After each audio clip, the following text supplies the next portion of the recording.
Bom, falando um pouquinho sobre a ansiedade é um distúrbio, na verdade, caracterizado por uma preocupação excessiva. Basicamente é isso, né?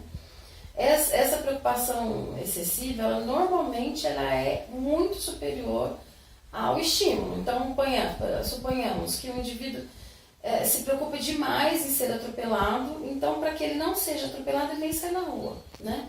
Então, a gente entende como um transtorno, né, como um distúrbio grave, a ansiedade, quando o indivíduo ele começa a evitar situações para não sofrer. Então, por exemplo, ele começa a ter prejuízos, porque nesse caso ele não vai na rua, ele não vai trabalhar, ele não vai estudar, ele não tem relação, vamos dizer que a área social da vida dele fica muito prejudicada, ele começa a ter problema com a família, né?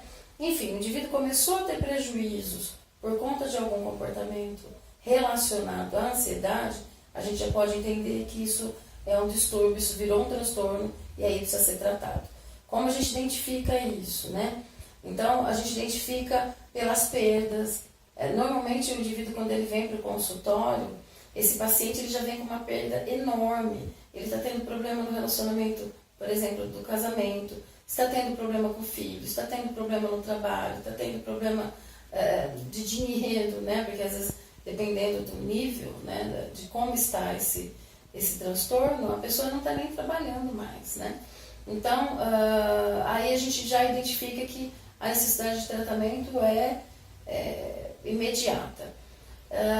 Existem casos em que a gente tem que encaminhar para o psiquiatra. Em que momentos eu encaminho um paciente para o psiquiatra?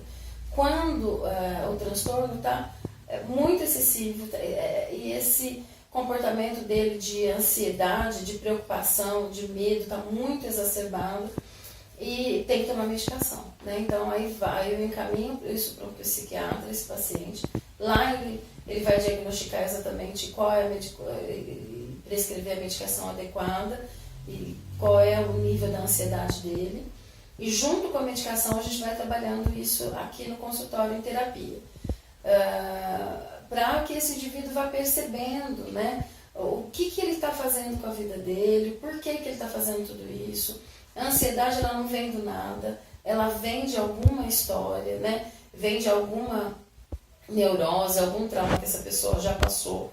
E aí a gente começa a trabalhar em cima disso.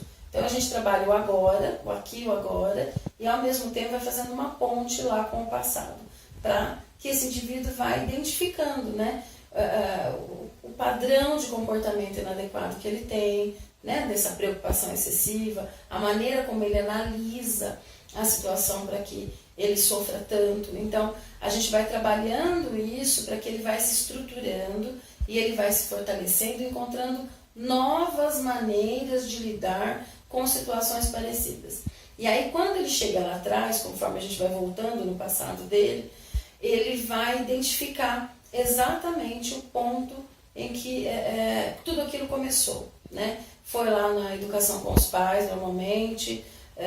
Normalmente as neuroses maiores são estabelecidas até os 5 anos de idade, então o padrão de pensamento desse indivíduo, o padrão de comportamento dele é estabelecido a partir dessa idade. Então, aí conforme a gente vai voltando isso em psicoterapia, ele vai entendendo, vai se estruturando e aí ele vai descobrindo novas formas de agir, novas formas de pensar, e nisso a terapia vai caminhando, ele vai se estruturando e automaticamente a medicação também o médico vai mexendo, à medida em que ele vai melhorando, estabelecendo padrões novos de reação, né, diante aos estímulos, a medicação também vai sendo diminuída. Em alguns casos o médico muda a medicação por uma medicação mais fraca e vai indo até que o médico dá alta da medicação e ele passa a ter alta da terapia também. E em alguns casos acontece muito de o indivíduo ir melhorando com a medicação, melhorando com a terapia. E aí a gente brinca, né, diz que ele toma um chá de jatobom e ele para a terapia, para a medicação, porque ele acredita que ele já está bom, né? Isso sem a prescrição do médico ou do psicoterapeuta. E aí o que acontece? Ele acaba desenvolvendo um outro problema em alguma outra área da vida dele. Normalmente a ansiedade provoca alguma doença física. A ansiedade não é uma doença física, é uma doença que vem do pensamento.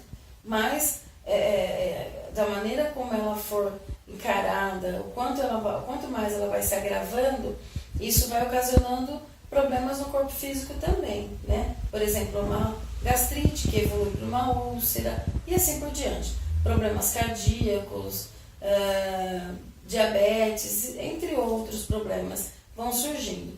E quando esse indivíduo interrompe o tratamento, seja medicamentoso ou psicoterapia, a probabilidade dele desenvolver o problema físico maior é muito grande. Às vezes ele não percebe, mas está diretamente relacionado ao transtorno da ansiedade que ele tinha, que ele já apresentou no início, né?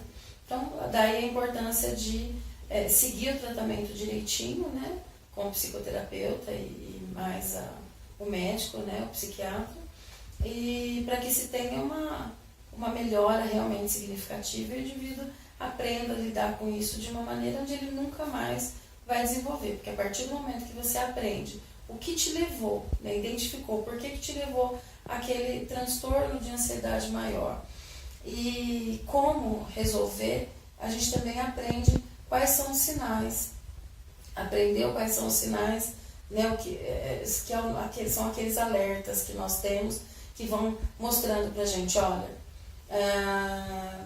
você está analisando de forma errada, você já está ficando um pouco mais ansiosa, teu coração já está batendo um pouco mais rápido, teu pensamento está com uma frequência maior nesse único ponto. Então você, não vou continuar nisso. Então a pessoa, ela identifica e ela sozinha consegue mudar o curso do pensamento dela, consequentemente do comportamento dela também.